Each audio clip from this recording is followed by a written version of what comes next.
Hello, my name's Trish. You've probably seen me on TV, and I just love sewing.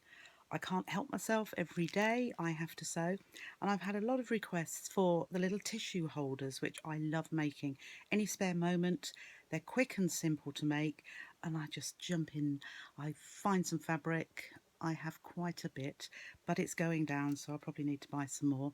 But these are what I'm talking about, these little tissue holders for the tissues, the pocket tissues.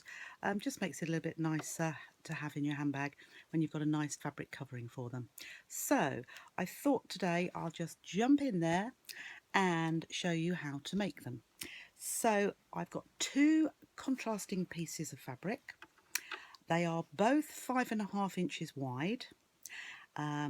It's 6.5 inches long for one piece and 7.5 for the other. Now the little strip of white on the ones I showed you is the bit that needs to be a little bit longer. So in this case it's the pink that is going to be showing like a piped edge, but it's not. In fact, it's the way we sew it together that makes it easy, quick and easy. You don't need to do any particular piping. So what I'm going to do first of all is take the short sides and place right sides together like so, and I'm just going to stitch with 1/4 inch seam, just a normal straight stitch, 2.5 stitch length. Doesn't need to be long, doesn't need to be short. So I'm just going to stitch along here. Now these are really quick and simple, so I do like to batch make. So if you've got all your pieces of fabric cut, you can just stitch, just chain stitching, just keep stitching away. And if you do just one side of many pieces to start off with and then go back up the other side, joining together. Now you'll notice because one piece of fabric is longer than the other, we're lining the raw edges up, but we've got a little bulge on one side. So this side, as you can see, is a little bit bigger. So at this point, we've just done those two lines of stitching, just straight stitching, and then we're going to turn to the right side. And if you pop the main colour that's going to show to the top of your work and just finger press those seams, I am going to use an iron, and I'm just going to put that quickly to the iron so that there's about, with these measurements, it leaves a scant 1/4 inch seam of the bias showing. So I've got my iron ready to go, and just off camera, I'm afraid, I'm just going to iron that nicely, because I do believe it's always a good thing to press as you go. It just makes your finished item look so much more professional and handmade rather than homemade. So I'm just pressing this other side now, just to get a nice flat look to it. Turn that around.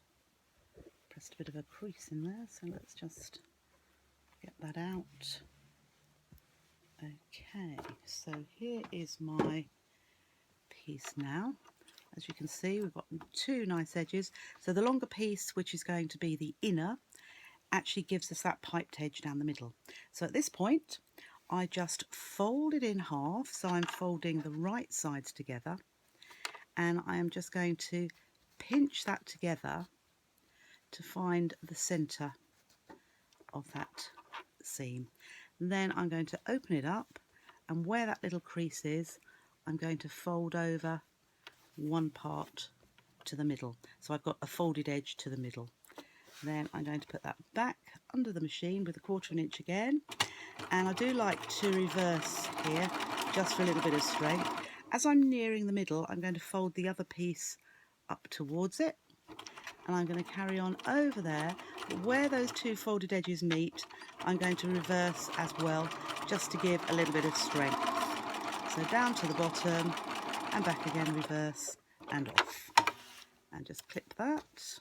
I like to clip my threads as we go, otherwise it's a big task when you come to the end.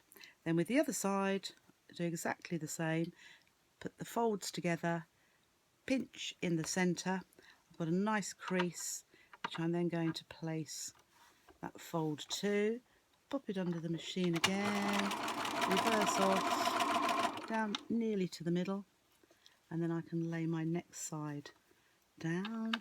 Should go just there. Press that as you go. Just go over the folded and reverse off there, and carry on down and reverse at the bottom again. See, nearly finished. How quick and easy is this? So as I said, it's a 5.5 inch width of the fabric for both pieces, but one is 6.5 inches long and one is 7.5. Those are the measurements. Now I do like to, we've got raw edges here, so I do like to do a zigzag stitch. If you have an overlocker, you could overlock the edges, but when you're overlocking, you do need the chain stitching that's left, you do need to tuck that into the seams as well. So this to me is a little bit quicker because I do like quickness. So reverse again, I'm just carrying along straight down one edge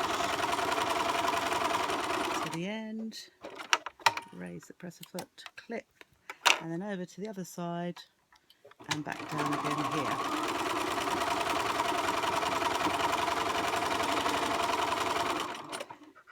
Okay, so clip those seams off. The other thing, as we've got zigzagged raw edges, I don't like fraying bits, so I actually pull at these edges so that I can clip off all the fraying and then it won't fray any further. Whereas if you left it, because obviously being fabric they can be washed, but as it's washed you get all this fraying as you use it. Okay, so from there I just tuck a thumb into the corner, pop it out, another one into the other corner, press that corner out, into the third corner, push that out, and into the last corner, fluff there, and pop that out. Now I also like to poke my seams out, that's just the first little bit, so I just don't do this with the points of your scissors, but I'm just using the round end there, just pushing those corners out. They're not very pointy corners, but they're rounded points, but they're good. So how long has this taken? And then I have a pack of tissues, which I just pop in one end and then the other, and turn it to the other way, pop that in, pop that one in as well, push the centres together, and there we are. One very easy tissue holder. Make lots and lots and lots. I'm doing some at the moment for a little charity sale next week up in Newton Aycliffe. So if you can make as many as you can for your own charities, it would be great. I'll be back soon with another video. Bye now.